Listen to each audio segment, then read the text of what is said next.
السلام علیکم and hello everyone, this is me Babar Dewan, welcome back to another video. تو کیسے ہیں آپ سب؟ امید کرتا ہوں آپ سب خیریت سے ہوں گے، مزے میں ہوں گے۔ تو میں مسلمان بناؤں گا یا خود عیسائی بن جاؤں گا، یہ کہنا ہے جی ڈاکٹر ذاکر نائک صاحب کا۔ یہ مطلب ایک آدمی جو ہے ڈاکٹر ذاکر صاحب سے سوال و جوابات کرتا ہے، تو ڈاکٹر ذاکر صاحب کا یہ کہنا ہے۔ تو آج کی اس ویڈیو کے اندر ہم دیکھنے والے ہیں، بہت ہی انٹرسٹنگ قسم کی ویڈیو ہونے والی ہے، بہت ہی کافی مطلب آپ کو سیکھنے کو ملنے والا ہے اس ویڈیو کے اندر، اسلامی نالج ملنے والا ہے۔ تو آپ نے ویڈیو میں پلیز آپ نے اینڈ تک جڑے رہنا۔ اگر ویڈیو اچھی لگے چینل کو ضرور سبسکرائب کریں، ویڈیو کو لائک کریں، شیئر کریں، سپورٹ بھی زیادہ سے زیادہ کریں، اور آپ نے سجیسٹ کرنا ہے کہ نیکسٹ میں کس ویڈیو پہ ریئیکٹ کروں۔ تو چلیے ویڈیو کو سٹارٹ کرتے ہیں، let get start this video. Because the teaching says, I'll send you a comforter. He never mentioned about a person or any name was indicated on the Song of Solomon, chapter number 5, verse number 16. I'm quoting in Hebrew. Hikkum amitakim vikulli Muhammadim zaidudi wa zairai baina Jerusalem. His by name is mentioned. Hikkum amitakim vikulli Muhammadim. Muhammad is the name. M is for respect. بسم اللہ الرحمن الرحیم۔ السلام علیکم ناظرین، دین دنیا channel میں آپ کو خوش آمدید کہتے ہیں۔ ناظرین، ڈاکٹر ذاکر نائک کو غیر مسلموں کے سوالات کے جواب دینے میں ملکہ حاصل ہے۔ وہ انہی کی بائبل سے ان کو ایسے حوالہ جات دیتے ہیں کہ سچ کی تلاش میں آیا شخص مسلمان ہونے سے خود کو روک نہیں سکتا، مگر شرارت کے غرض سے آیا شخص تو کبھی اس نیت سے آیا ہی نہیں ہوتا کہ وہ اسلام قبول کرے، تو اس کو سچائی میں دلچسپی ہی نہیں ہوتی، بس تھوڑی سی توجہ چاہیے ہوتی ہے کہ بھرے اجتماع میں کھڑے ہو کر خود کو نمایاں کر سکے۔ ڈاکٹر صاحب کی خوبی یہ ہے کہ وہ ان لوگوں کو بھی بڑے اچھے طریقے سے ہینڈل کر لیتے ہیں، مگر اس ویڈیو میں جس شخص سے متعلق آپ کو بتائیں گے وہ شرارت کے غرض سے نہیں آیا، بلکہ اپنا سوال لے کر آیا تھا۔ اس نے بائبل پڑھ تو رکھی تھی، مگر اس کا علم اس شخص کو بہت ہی کم تھا، جس کی وجہ سے وہ ڈاکٹر صاحب کے اکثر حوالہ جات کو سمجھ ہی نہیں پایا، کیونکہ بائبل کی اتنی کتابیں ہیں کہ ایک عام عیسائی تو زندگی بھر ایک کتاب بھی پوری نہیں پڑھ پاتا، کہاں ساری کی ساری کتابیں پڑھے گا؟ تو جو چرچ کہتا ہے اسی پر اکتفا کر لیتا ہے۔ ناظرین، کرسٹوفر نامی اس عیسائی شخص نے ڈاکٹر ذاکر نائک سے سوال کیا کہ قرآن کہتا ہے کہ حضرت محمد صلی اللہ علیہ وسلم پر ایمان لاؤ،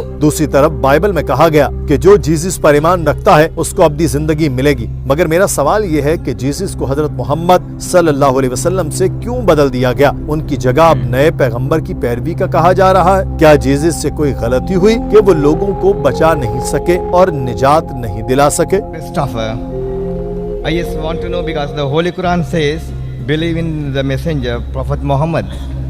And the Holy Bible says, those who believe in Jesus will have eternal life.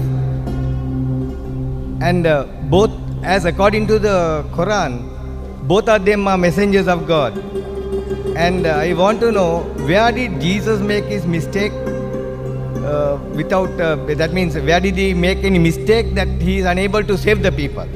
Doctor Zakir Naik نے اس سوال کے جواب میں کہا کہ بھائی، جیسس نے کبھی کوئی غلطی نہیں کی، یہ چرچ ہے جس نے غلطی کی۔ مسلمانوں کے مطابق جیسس اللہ تعالیٰ کے برگزیدہ پیغمبروں میں سے ایک تھے۔ جب جیسس نے کہا میں ہدایت کی روشنی ہوں، کوئی جنت تک میرے بغیر نہیں پہنچ سکتا، یہ درست ہے۔ اس کا مطلب ہے کہ وہ اللہ تعالیٰ کے پیغمبر ہیں۔ اس کا مطلب ہے کہ اگر آپ جیسس کی تعلیمات کی پیروی کرتے ہیں تو آپ خدا تک پہنچ سکتے ہیں اور جنت میں جگہ پا سکتے ہیں۔ ابدی زندگی سے مراد جنت ہے، اور جیسس نے آپ صلی اللہ علیہ وسلم سے متعلق بھی پیش گوئی کی تھی اور کہا تھا، جو کنگ جیمز کی بائبل کے ورجن گاسپل آف جانز میں ہے، کہ میرے پاس تم سے کہنے کو بھی بہت سی باتیں ہیں، لیکن اب تم ان کو برداشت نہیں کر سکتے، لیکن جب وہ روح حق آئے گا وہ آپ کو تمام سچائی میں رہنمائی کرے گا، کیونکہ وہ اپنے بارے میں بات نہیں کرے گا، لیکن جو کچھ وہ سنے گا وہی کہے گا، اور وہ تمہیں آنے والی چیزیں بتائے گا۔ تو اگر آج بطور سچے عیسائی جیسس کی تعلیمات مانتے ہیں تو آپ کو حضرت محمد صلی اللہ علیہ وسلم کی پیروی کرنی چاہیے۔ تو جیسس نے کبھی غلطی نہیں کی، یہ چرچ ہے جس نے کہا کہ جیسس خدا ہے۔ جیسس نے کبھی خدا ہونے کا دعویٰ نہیں کیا۔ میں بارہا کہہ چکا ہوں کہ کوئی بھی کبھی بھی بائبل سے جیسس کی زبانی یہ حوالہ مجھے دے دے کہ انہوں نے خود کہا ہو کہ میں خدا ہوں اور میری عبادت کرو، تو میں عیسائی بننے کے لیے تیار ہوں۔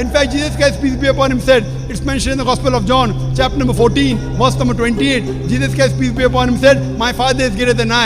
Gospel of John, chapter number 10, verse number 29, my Father is greater than all. Gospel of Matthew, chapter number 12, verse number 38, I cast out devil with the Spirit of God. Gospel of Luke, chapter number 11, verse number 20, I with the finger of God cast out devil. Gospel of John, chapter number 5, verse number 30, I can of my own self do nothing. As I hear, I judge, and my judgment is just. For I seek not my will, but the will of my Father.